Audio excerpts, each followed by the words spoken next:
여러분 안녕하십니까? 광주 MBC 뉴스투데이입니다. 먼저 오늘의 주요 뉴스입니다. 라돈 침대 파동이 커지고 있지만 제조업체와 자치단체가 별다른 대책을 내놓지 못해서 소비자들이 분통을 터뜨리고 있습니다. 오는 28일 광주에서 재판을 받는 전두환 씨가 재판부를 옮겨달라고 주장하자 검찰이 제동을 걸고 나섰습니다. 6.13 지방선거에 출마하는 후보들이 일찌감치 등록을 마치고 본격적인 선거운동에 시동을 걸었습니다. 광주시 선거관리위원회가 공직선거법 위반 혐의로 광주시의회 공무원에 대한 조사에 나섰습니다. 발암물질이 들어간 침대, 이른바 라돈 침대에 대한 불안이 커지고 있습니다. 침대를 수거해 간다던 대진침대는 감감무소식이고 지자체도 뚜렷한 대책을 마련하지 못하고 있습니다. 송정근 기자입니다. 17년간 대진 침대를 쓴 59살 이모 씨는 네 가족이 모두 폐암 1급 발암물질인 라돈 침대에서 생활해온 사실을 최근에야 알고 큰 충격에 빠졌습니다. 이 씨는 3년 전 원인 모를 폐암 때문에 수술을 받았고 아내 역시 폐결절에 걸려 지금껏 병원에 다니고 있습니다. 라돈 침대 때문이었다는 생각에 대진 침대에 침대를 회수해가라고 요청했지만 연락이 없습니다. 어쩔 수 없이 침대를 비닐에 싸서 베란다에 치워뒀습니다. 안방에 세월이지 않냐. 그 나쁜 방사능을 지금 우리 주위에 생활주위에 있는 이걸 방치했다는 자체가 모르고 방치했으면 그것이 그럴 수도 있는데 알면서 방치했다는 것은 문제가 생기지 않습니까? 12달 된 아기와 함께 라돈 침대를 써온 추교준 씨도 침대를 버리지도 치우지도 못하고 있습니다. 대진 침대에 수거 신청을 했지만 일주일이 지나도록 감감무소식이고 정부나 지자체도 수거 계획을 내놓지 않아 분통이 터집니다. 추 씨가 할 수 있는 건 침대를 비닐로 싸 방 한 구석에 밀어두는 것뿐입니다. 이걸 밖에 뒀다가는 또 이런저런 이웃 간에 또 분쟁이나 괜히 안 좋은 소리가 또 나올 수 있기 때문에 그것도 어디에 줘들지도 모르겠고 그런 좀 어려움이 있습니다. 제조사와 자치단체가 우왕좌왕하는 사이 일부 소비자들은 일반 폐기물 업체에 라돈 침대 처리를 맡기고 있습니다. 폐기물 업체가 침대를 수거해서 분해하면 라돈에 노출될 수 있지만 관리감독기관인 지자체로부터 아무런 지침이나 안내도 받지 못하고 있습니다. 실질적으로 공부를 좀 해야 돼요. 모르겠어요. 종류별로 많다 보니까요. 행정부에서도 지금 파업 중인 것 같은데요. 네, 맞아요. 그것도 이것도 저도 모르니까. 라돈 침대에 대한 불안이 커지고 있지만 침대 업체와 지자체의 미온적인 대처에 소비자만 애를 태우고 있습니다. MBC 뉴스 송정근입니다. 환경단체와 변호사들이 한비도원전 3, 4호기에 대해 국민감사를 청구하기로 했습니다. 광주 YMCA와 민주사회를 위한 변호사 모임 광주전남지부 핵없는 세상 광주전남 행동은 한비도원전 3, 4호기의 핵심 설비 안에서 금속물질이 나왔는데도 원전은 15년 동안 이 같은 사실을 숨겨왔다고 지적했습니다. 단체들은 한비도원전의 안전성과 위험성을 정밀하게 검사하기 위해 국민감사가 필요하다며 청구인들을 모집하겠다고 밝혔습니다. 오는 28일 광주에서 열리는 전두환 씨의 첫 재판을 앞두고 검찰이 전두환 씨가 광주에서 재판을 받아야 한다고 재판부에 요구했습니다. 광주지방검찰청, 전 씨의 회고록이 광주에서도 배포됐기 때문에 관할권이 광주에 있다고 볼 수 있고 40여 명의 증인과 헬기 사격 증거 현장인 전일 빌딩이 광주에 있다는 이유를 들어 광주지방법원에 재판부 이송 반대 의견서를 제출했습니다. 재판부는 전 씨의 출석이나 이송 신청에 대한 결론과 관계없이 첫 재판은 광주에서 예정대로 진행할 방침입니다. 요즘 날이 맑아서 언뜻 보면 공기도 깨끗한가 싶은데요. 나가실 때 황사용 마스크 꼭 착용하셔야겠습니다. 오늘도 황사의 영향과 대기 정체로 인한 먼지 축적으로 미세먼지 농도 나쁨 수준을 보이는데요. 환기 잠시 미뤄두시고 호흡기 건강 챙기셔야겠습니다. 다행히 주말에는 공기질 한결 나아질 것으로 보입니다. 오늘 광주의 낮 기온은 27도로 어제보다 1도가량 낮겠고요. 주말에는 기온이 더욱 오르면서 한낮에 다소 덥겠습니다. 아침에는 여전히 서늘한 만큼 큰 일교차 주의하셔야겠고요. 오늘 한낮에는 자외선 지수 높습니다. 나가실 때 자외선 차단제 꼭 바르셔야겠습니다. 오늘 밤부터 내일 새벽 사이에 남해안을 중심으로는 빗방울 살짝 떨어지는 곳 있겠습니다. 현재 광주가 13.8도, 장성이 9.5도로 아침 서늘하게 출발하고 있습니다. 낮 기온은 영광 25도, 담양 26도, 나주 화수는 27도까지 오르겠습니다. 목포가 24도, 강진과 장흥 26도로 어제와 비슷하거나 1도가량 낮을 것으로 보이고요. 곡성과 구례가 27도, 광양도 27도로 아침에 비해 기온 크게 오를 것으로 예상됩니다. 날씨였습니다.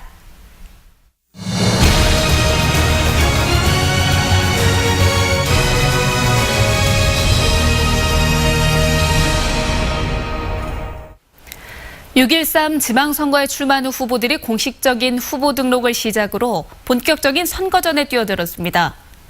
지역의 미래를 책임질 일꾼을 뽑는 중요한 선거라는 점에서 유권자들의 관심이 어느 때보다 절실해졌습니다. 이계상 기자입니다.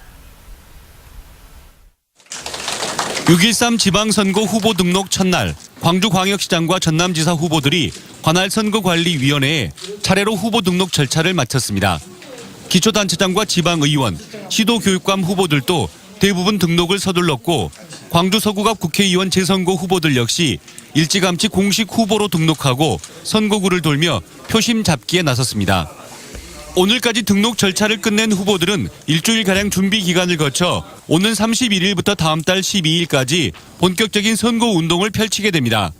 이 기간 동안 각 가정에는 후보별 이력과 공약을 담은 공보물이 발송되고 후보들은 유세 차량을 동원해서 표밭을 누빌 예정입니다. 선거 당일까지 열띤 경쟁이 펼쳐질 것으로 예상되지만 유권자들이 얼마나 투표에 참여해 줄지는 벌써부터 걱정입니다. 역대 6번의 지방선거에서 광주 전남 투표율이 70%를 크게 밑도는 상황에서 올해는 북미 정상회담 등 대형 이슈로 역대 최저 투표율을 기록할 가능성이 높습니다. 우리 지역의 일꾼이 누가 되느냐에 따라서 유권자 여러분의 주의 환경이 많이 달라질 것입니다. 유권자 여러분의 민의가 왜곡되지 않도록 꼭 투표에 참여해 주시기 바랍니다. 광주 전남 시도선관위는 선거운동 기간에 인터넷과 스마트폰을 통해서 후보별 정책과 공약을 언제든 확인할 수 있다며 유권자의 적극적인 참여를 당부했습니다. MBC 뉴스 이계상입니다.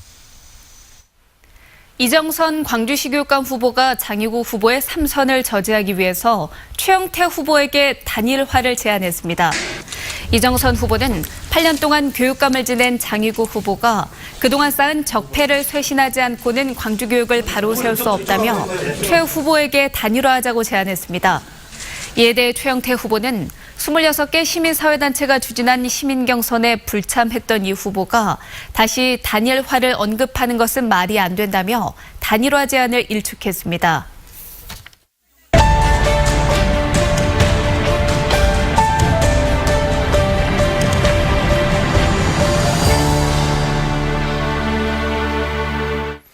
특집 다큐 2개의 일기를 미리 보는 연속 보도 시간입니다. 오늘은 윤사원 열사에게 깊은 영향을 줬던 전태일 열사의 삶을 되돌아보도록 하겠습니다. 죽음으로써 한국 사회를 깨운 전태일 열사의 일기나 편지 등을 살펴보면 가혹했던 노동 현실과 그에 대한 문제의식이 강하게 드러나 있습니다. 보도에 김철원 기자입니다. 지독한 가난 때문에 빨리 출세하고 싶었던 전태일. 허리가 결리고 손바닥이 부르터 피가 나고 손목과 다리가 조금도 쉬지 않고 아프니 정말 죽고 싶다. 사나이 큰 포부를 가지고 인내와 노력이 있어야 한다지만 정이 못 견디겠다. 이른 나이에 잘 먹고 잘 살 수 있는 평화시장의 재단사가 됐지만 마음이 편치 않았습니다. 아무리 노력해도 개선되지 않는 노동 여건. 결국 스스로를 희생하기로 결심했습니다. 그러니까 그때 이야기를 하긴 한 거겠지. 어? 우리는 기계가 아니다. 어? 뭐 그런 거 좀 뭐 얼치게 해달라, 뭐 일요일을 뭐 쉬게 해달라. 1970년 11월 13일 전태일의 헌신은 한국 사회를 깨웠습니다.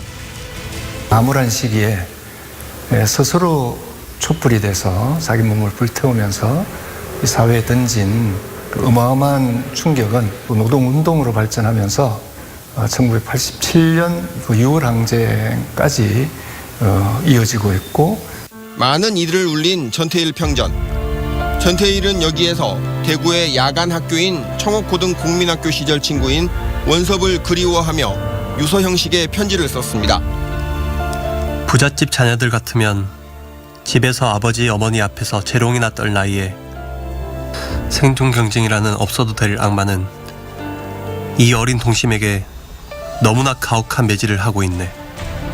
하지만 이 편지는 친구인 원섭에게 전달되지 못했고 그렇게 48년의 세월이 흘렀습니다. 취재진은 수소문 끝에 오래전 이민을 가 미국에 살고 있는 친구 정원섭 씨를 찾아냈습니다. 원섭아, 내가 너에게 편지를 쓴다. 이 얼마나 중대하고 이상한 현상이고 평범한 사실이냐. 너는 내가 아는 친구, 나는 네가 아는 태일이 도와주지 못한 걸 참 부끄럽게 생각하고 제가 감히 친구라고 참 말할 자격도 없는 것 같습니다. 가난하고 약한 자들의 벗, 전태일의 붙이지 못한 편지가 가슴을 울립니다. MBC 뉴스 김철원입니다.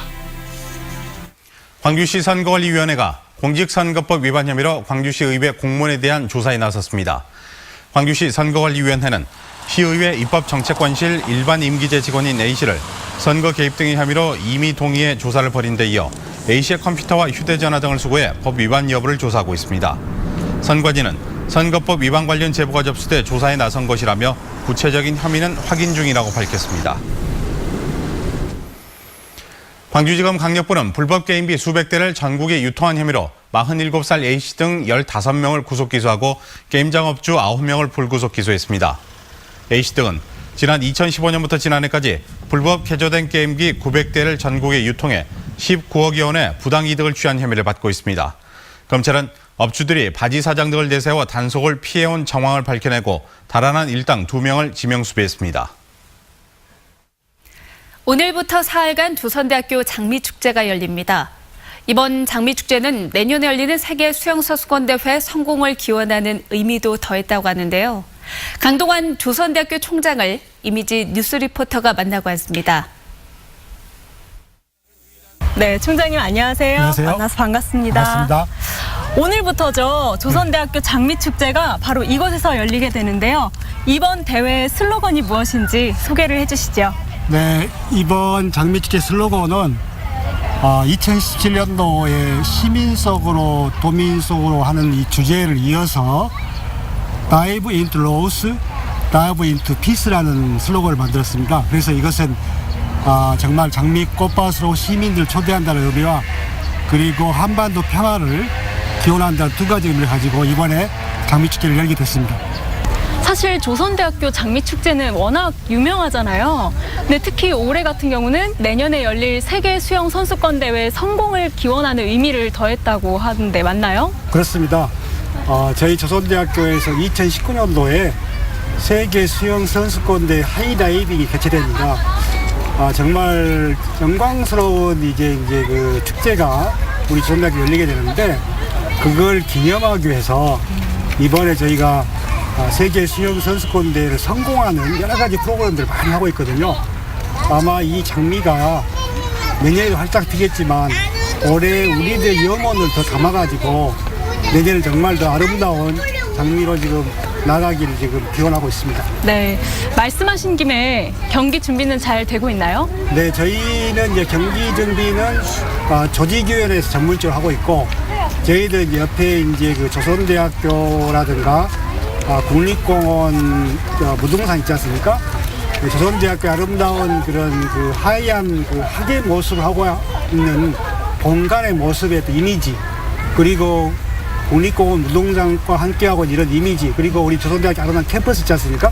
이런 것들 모아가지고 문화적인 그런 그 세계 수영 선수가 될 수 있도록 그런 부분을 차근차근 준비하고 있습니다. 세계인들이 TV 경기를 통해서 하이다이빙을 보면 이제 조선대학교도 자연스럽게 보게 될 텐데 조선대학교 입장에서는 좀 더 많은 분들한테 알리는 좀 계기가 될 수도 있겠네요. 그렇습니다. 저희 조선대학교가 최근에 좀 국제적인 부분에 많은 그런 이미지를 만들어가고 있고 동시에 세계인들이 지금 조선대학교 많이 오고 있거든요. 그래서 내년도에 그 세계 수영 선수권대 하이다이빙을 통해서 펼쳐지는 이런 그 모습들이 경기뿐만 아니고 우리의 강주의 그 민주평화 인권이라는 이미지와 조선대학교의 아름다운 캠퍼스 그리고 학문적인 여러 가지 스토리들이 어우러져 가지고 정말 세계인들의 눈에 광주와 조선대학교 이미지가 정말 가슴 떨리던 그런 모습으로 추억으로 기억될 것으로 예상이 됩니다. 네. 큰 기대와 의미를 담은 만큼 이번 그 장미축제에서도 볼거리, 즐길거리가 많다고 들었습니다. 어떤가요? 그렇습니다. 우리 7080에게 정말 기억나는 장미 음악다방 예전에 그 DJ를 가지고 음악을 듣고 했거든요. 그래서 그런 그 과거의 추억을 살리던 장미 음악다방을 열게 되고요. 또한 이번에 이제 도서관에서 장미 책방을 준비했습니다. 그래서 특히 이제 평화에 관련된 많은 책들을 저희들이 이번에 보일 거예요. 그래서 EDM 콘서트라고 25일 날 오후 7시 반에 개최됐는데 정말 기대됩니다. 아, 네. 말씀해주신 것처럼 장미 축제도 그렇고요. 또 내년 세계 수영 선수권 대회도 그렇고 기대해 보도록 하겠습니다. 오늘 말씀 고맙습니다. 감사합니다.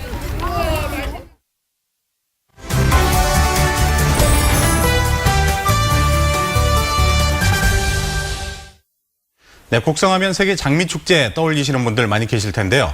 오늘은 장미축제와 함께 곡성에서 둘러볼 만한 곳을 여러분께 소개해드리겠습니다. 네, 정수정 여행작가와 함께 이야기 나눠보겠습니다. 안녕하십니까? 네, 안녕하세요. 네, 곡성 장미축제 굉장히 유명한데요. 네. 그 밖에도 우리가 가볼 만한 곳 어디가 있을까요? 네, 곡성은 구석구석 둘러볼 곳이 굉장히 많죠. 그중에서도 오늘은 섬진강 둘레길과 그리고 둘레길에서 만난 그 전국에서 아주 유명한 곳이죠. 섬진강 천문대 과학체험과 그리고 또 별자리 체험이 준비되어 있고요. 그리고 또 걸어서 그 곡성 여행을 하시는 분들, 차가 없으신 분들을 위해서 곡성 관광 택시도 함께 준비되어 있습니다. 네, 그럼 이제 하나하나 알아보도록 하겠습니다. 네. 섬진강 둘레길에서는 어떤 즐거움을 찾을 수 있을까요? 네, 곡성 섬진강 둘레길은 섬진강 기차마을을 출발해서 압록까지 이어지는 15km 코스인데요. 가장 아름다운 둘레길인 이 숲길이 있는데요. 이쪽은 5.4km로 섬진강 기차마을과 그리고 또 침실길, 여기에서 침공역까지의 구간을 말하는데요. 네. 섬진강을 발 아래로 그리고 철길을 따라서 걷는 숲길인데요. 이 숲길은 지금 실록이 우거져 있는데요. 이 힐링하는 곳으로도 아주 그만이죠. 네. 또 여기에 곡성 섬진강의 레일바이크 아주 유명하죠. 이 네. 레일바이크와 또 코끝을 스치는 시원한 바람을 타고 이 섬진강 자전거길, 그리고 또 우리나라 드라이브 코스로도 아주 유명한 곳이죠. 17번 국도길인데요. 이 길과 함께 증기기관차로 달리는 길, 여기에 KTX 철길, 둘레길까지 해서 6개의 코스가 한 자리에 있는 코스인데요. 전국에서 유일한 명소로도 알려져 있죠. 네, 섬진강변에 조금 전에 잠깐 언급을 하셨지만 그 천문대 유명하지 않습니까? 네, 맞습니다. 소개를 해주시죠. 네, 장미향을 따라가는 펀펀한 사이언스 행사가 26일 토요일이죠. 내일 진행이 됩니다. 오후 1시부터 진행이 되는데요. 가족 단위 방문객들을 대상으로 준비를 합니다. 별별 과학 체험 프로그램들이 준비되어 있고요. 천문대에서도 별자리 관찰해야 되겠죠. 네. 지금 봄 북두칠성 옆자리에 처녀 자리가 관찰하기 아주 좋다고 해요. 네네. 여기도 함께 다녀보면 좋을 것 같고요. 이번 행사는 천문대 방문자 누구나 참여가 가능하고요. 그리고 참가비는 무료입니다. 그리고 또 선착순 진행한다고 하니까요. 천문대 홈페이지와 그리고 또 전화를 통해서 자세한 안내 받으면 될 것 같아요. 알겠습니다. 그런데 다 좋은데요. 이런 관광지를 편하게 돌아다니려면 차가 필요하잖아요. 네. 걸어 다니시는 분들을 위해서 팁을 주신다면 뭐가 있을까요? 네. 혼자도 좋고 또 누군가와 함께라면 더욱 좋은 곳이죠. 아름다운 섬진강을 따라가는 이 여행 곡성 구석구석에 구수한 사투리와 함께 또 관광 해설이 곁들인 관광 택시 기사님들이 준비되어 있습니다. 곡성의 4개 코스를 한 3시간 정도 둘러볼 수가 있는데요. 네. 그 코스도 사전에 이렇게 협의가 가능하다고 하니까요. 평소에 가보고 싶었던 곡성 코스 이렇게 준비하셨다가 다녀보면 굉장히 좋을 것 같죠? 네, 곡성 택시 어떻게 신청하면 이용할 수 있을까요? 네, 곡성 관광택시 콜센터가 준비되어 있습니다. 1522-9053, 9053으로 이렇게 돼 있는데요. 네네. 네, 주중과 주말 이렇게 이용 문의에 따라서 택시 기사님들이 다르다고 해요. 그래서 미리 연락처를 받아서 곡성의 구석구석 아주 재미지게 잘 다녀보시길 바랍니다. 알겠습니다. 그리고 가격대는 어느 정도쯤이나 될까요? 6만 원 정도인데요. 한 사람에 6만 원이 아니라 차 한 번 운영하는데 6만 원이기 때문에 여러 명이 같이 간다면 또 이렇게 좀 가격 부담이 좀 덜어서 다녀볼 수가 있겠죠. 그리고 또 3시간을 둘러보니까 네. 그렇게 비싼 게 아니라는 생각이 그렇죠. 듭니다. 예. 자, 추가로 곡성 둘러볼 만한 곳 어떤 곳이 있을까요? 곡성 문화센터 종합운동장이 있는데요. 이곳에서 그 미식축구가 준비되어 있습니다. 연고전이 진행된다고 하니까요. 또 신나게 좀 다녀보면 좋을 것 같고요. 그리고 전통시장 옆에 그 뚝방길이 있어요. 이 뚝방길에서 열리는 뚝방 마켓이 있는데요. 곡성의 농특산물 이곳에서 또 이렇게 접할 수가 있고요. 그리고 무엇보다 우리 여성분들이 가장 좋아하는 작고 예쁘고 아름다운 그 소품들, 핸드메이드 소품들이 이곳에 또 판매가 되고 있으니까요. 네. 여기 뚝방길에서도 좀 좋은 행복한 시간 만들어 보는 것도 좋을 것 같죠? 네. 또 이 밖에도 아이들과 함께 가시는 분들은 곡성이 또 도깨비 마을이라고 있는데 맞아요. 그것도 네. 둘러보면 굉장히 네. 좋을 것 같습니다. 오늘 여러 가지 말씀 잘 들었습니다. 고맙습니다. 감사합니다. 광주 세계수영대회 조직위원회가 수영대회 선수촌으로 사용될 송정주공아파트 재건축 조합과 선수촌 사용협약을 맺었습니다. 선수촌 사용협약은 내년 4월 1일부터 9월 30일까지 6개월 동안 아파트 25개 동과 부대시설을 사용하고 사용료는 총 분양대금의 30%에 해당되는 중도금 대출이자를 적용해 산출한다는 등의 내용을 담고 있습니다. 수영대회 선수촌 아파트는 1,660가구 규모로 대회 기간 동안 선수단 숙소와 미디어 시설로 활용될 예정입니다. 요즘 날이 맑아서 언뜻 보면 공기도 깨끗한가 싶은데요. 나가실 때 황사용 마스크 꼭 착용하셔야겠습니다. 오늘도 황사의 영향과 대기 정체로 먼지가 축적되면서 미세먼지 농도 나쁨 수준을 보이겠습니다. 환기는 잠시 미뤄두시고 호흡기 건강 챙기셔야겠는데요. 다행히 주말에는 공기 질이 한결 나아질 것으로 보입니다. 오늘 광주의 낮 기온은 27도로 어제보다 1도가량 낮습니다. 주말에는 기온이 더욱 오르면서 낮에는 다소 덥겠고요. 아침에는 아직 서늘한 만큼 큰 일교차 주의하셔야겠습니다. 또 오늘도 자외선 지수가 높습니다. 나가실 때는 자외선 차단제 꼭 바르시기 바랍니다. 밤부터 내일 새벽 사이에는 남해안을 중심으로 빗방울이 살짝 떨어질 것으로 예상됩니다.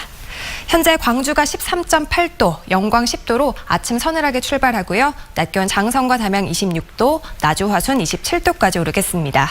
목포가 24도, 강진 장흥 26도로 어제와 비슷하거나 1도가량 낮겠고요. 곡성과 구례가 27도, 보성은 25도로 예상됩니다. 내일부터 남해서부 먼 바다를 중심으로는 바람이 강하게 불고 물결 높게 일 것으로 예상돼 주의가 필요하겠습니다. 당분간 대체로 맑은 날씨 이어지겠고요. 낮 기온도 평년보다는 높은 기온 보이면서 다소 더울 것으로 예상됩니다. 날씨였습니다.